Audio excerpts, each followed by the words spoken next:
Жеке оюмда Талибан эмес, Талибан аң сезими кооптуураак деп ойлойм. Анткени реалдуу коркунучка айланган, колуна курал кармап көчөгө чыгып көрүнгөндү коркуткан талибандар үчүн кооптонсок, эгер мисалы чек араны бышык жаап, жакшылап коргонсок, балким кире албай калышы мүмкүн, бизди коркута албай калышы мүмкүн. Бирок аң сезимдик коркунуч, аң сезимдик туура эмес түшүнүк, вирус андай эмес. Ал физикалык чек араларды тааныбайт. Так ушул себептүү айттым. Bundan bir kança hafta murda Taliban aң сезими биздин арабызда жашап жүрөт деп Азаттык радиосунан bir макала жаздым эле. Көп диккатка алынбаган окшойт. Качан гана Кабул кулап түшүп, Талибан кыймылы Ауганстандын башкаруусун колго алганда ызы чуу башталды. Ай, бул канчалык коркунучтуу, бизге келеби, келбейби, кол салабы, кол салбайт деп айткандар бар. Негизи андан кооптонуш керек, туура коргонгондун стратегиясын караш керек, геосаясий жагын караш керек дегендей. Мен диний аң сезим жагын айттым. Биздин ичибизде, мен оюмча, биз кеч калдык деп ойлойм. Биздин ичибизде жамааттардын, агымдардын, топтордун аттары башка, бирок аң сезими дээрлик Талибан аң сезиминен, тырнак ичинде, Талибан аң сезиминен бүгүн көп деле айырмаланбаган бурадарлар бизде аз эмес. Мисалы кече жакында Кабул кулап түшкөндөн кийин талибандар туура кылды, алардын кадамдары туура, чыныгы мусулмандар ушул деп бизде колдоп чыккандар болду мисал үчүн. Ошол жерде коомдук пикир бир аз чочулай түштү окшойт, сюрприз көргөндөй. Бирок негизи бул таң каларлык сюрприз боло турган бир абал эмес болчу. Анда ошол Талибан аң сезими деген эмне дей турган болсок, бүгүнгө чейин мындай карапайым калктын, негизи эле калктын калың катмарынын башы деле айланып бүттү болуш керек да. Себеби исламды, мусулмандардын жүзүн карайткан көп топтор чыкты. Орток өзгөчөлүктөрү эмне? Акылга, баам парасатка, логикага туура келбеген түшүнүктөрдү динге жабыштырса, динде ушундай депчи.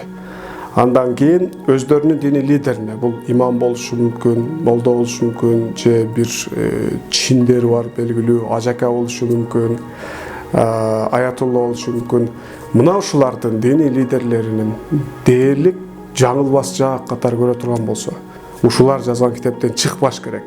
Ушулар айткан сөздөн чыкпаш керек. Булардын айткан сөзү, булардын деген пикири талкууга ачылбашы керек десе, мына ошолордон коркуш керек, кооптонуш керек, узакташ керек, мүмкүн болсо каршы күрөшүш керек. Кече биздин жүз карабыз Аль-Каиданын деле эң негизги катачылыгы ушул жерде болчу. Даиштики дагы ушул, Талибандыкы дагы ушул, эртең дагы башка жамаат чыкса ушундай болот. Андыктан биз Даиш жаман, Талибан жаман, мусулмандар аппак деп отура бергендин ордуна чыныгы мусулманчылыкты даңгазалаган, чыныгы исламдын рухуна туура келе турган аң сезимди кантип отургузабыз? Талуу жери мына ушулда. Эгерде айткан деген принциптери акыл эстүүлүккө, баам парасатка, логикага туура келбесе, бунун ислам менен байланышы жок деп тааныганга бизде моралдык укук бар.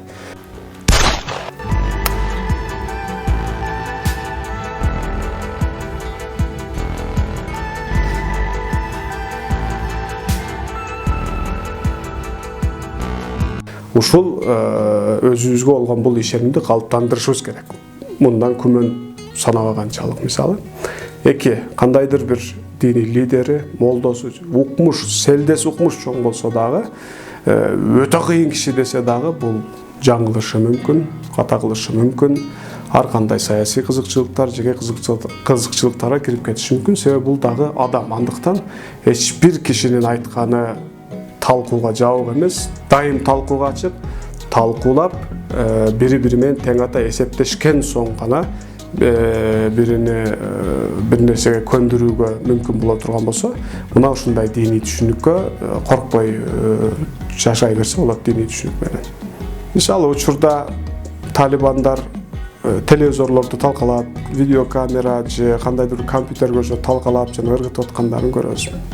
Логика боюнча, акыл боюнча бул телевизорлордон, компьютерлерден жаман нерсени да кылса болот, жаман нерсени көрсөтө болот, бирок илим алып, окуп, өзүнө пайдалуу нерселерди көрүп кылса да болот. Мисалы, бул акылдын логиканын туурасы. Биз айтсак, мисалы үчүн, силердин кылганыңар акыл, баам парасатка туура келбейт десек, бир Талибан азыр бизге ынанабы? Маселе мына ошондо болуп атат.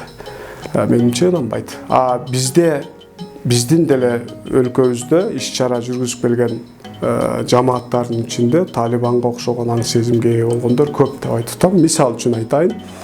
Фетхуллах Гүлендин биздин өлкөдө ишмердүүлүк жүргүзүп жаткан кыймылына, лидерине балким же ошол кыймылды катуу жактап жүргөн адамдарга мисал үчүн Фетхуллах Гүлендин эмгектеринен же айткан сөздөрүнөн, мечитте кылган сухбаттарынан илим билимге, акыл эстик, баам парасатка, менин жеке оюмда Кур'ан-ы Каримдин Азирети пайгамбардын сүннөтүнүн нукура баалуулуктарына каршы келип калган жерлерин мисалы таап чыгып көрсөтсөм, туура эмес экен, Фетхуллах Гүлен канчалык биздин лидерибиз болгону менен бул жерде туура эмес айтып коюптур дей алабы?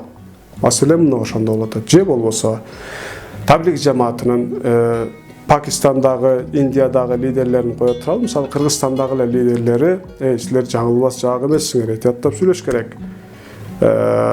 Айткан туура нерселериңер бар, адептик принциптерди айтып, көп адам арак ичпей калды. Бул үчүн силерге рахмат айтабыз. Бирок айтканыңыздардын баары туура эмес. Моул жерлери акыл эске, логикага туура эмес келет. Кур'андын рухуна дагы туура эмес десек, таблиг жамаатынын бир мүчөсү туура. Бул жерде биздин лидерибиз туура эмес кетип калыптыр, аша чагаптыр дей алабы? Маселе мына ошондо. Өрнөк бериш керек боло турган болсо, мисал үчүн жанагы Хаяту Сахабада деп өрнөк бериш керек боло турган болсо, мисалы таблиг жамаатынын жана дааватка чыкканда тартиптеринен бирөөсү бар эле. Амир сапты угуш керек, айтканын кылыш керек. Эгер айткандар акыл эске, логикага каршы келгендей болсо дагы анын айтканынан чыкпаш керек. Анткени амир саптарга Кудай түздөн түз мындай аян берип турат, аларды билгизбей багыттап турат, алар адашпайт дегенге окшогон бир принцип бар. Бул аябай коркунучтуу принцип билген адамга, түшүнгөн адамга. Мисалы биз муну айтсак, туура эмес. Муну туура эмес деп айтыш керек деген бизде баам парасат барбы? Маселе мына ошондо. Эгер биз дагы жамааттык түшүнүктөн чыга албай, ар кимибиз, ар жамаатта, ар агымдын, ар бир топтун түшүнүгүн жана жогорку кеңештеги депутатыбыз айткандай качайт эте бере турган болсок, бизде мен бир футуристтик өзүмүн тилекке каршы бир оюм айтып коеюн. Жакынкы чыгыштагы окшоп диний кризис күчөйт. Бул ар кандай саботаждарга, мамлекеттик деңгээлде дагы өтө көп жоготууларга себеп болот окшойт. Ушуга бармай сайын оңолбойт окшойбуз деп ойлоп калдым да. Себеби миң насихаттан бир мусибат дегендей бир өзү тумшук жерге тийип, сүрүлүп, анан акылыбызга, эсибизге келет окшойт деп турам.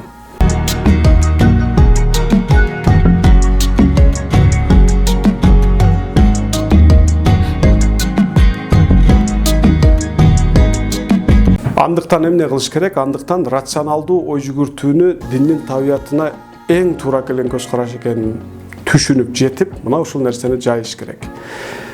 Акылга, баам парасатка, логикага, илим билимге туура эмес, туура келбеген, чак келбеген, шайкеш келбеген нерсенин динде орун жок деген нерсени калың катмар түшүнүш керек. Башта эл башкаргандар баш болуп.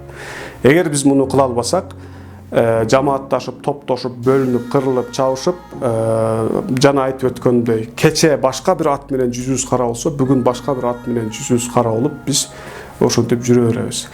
Андыктан агартуу иштерине көңүл буруш керек.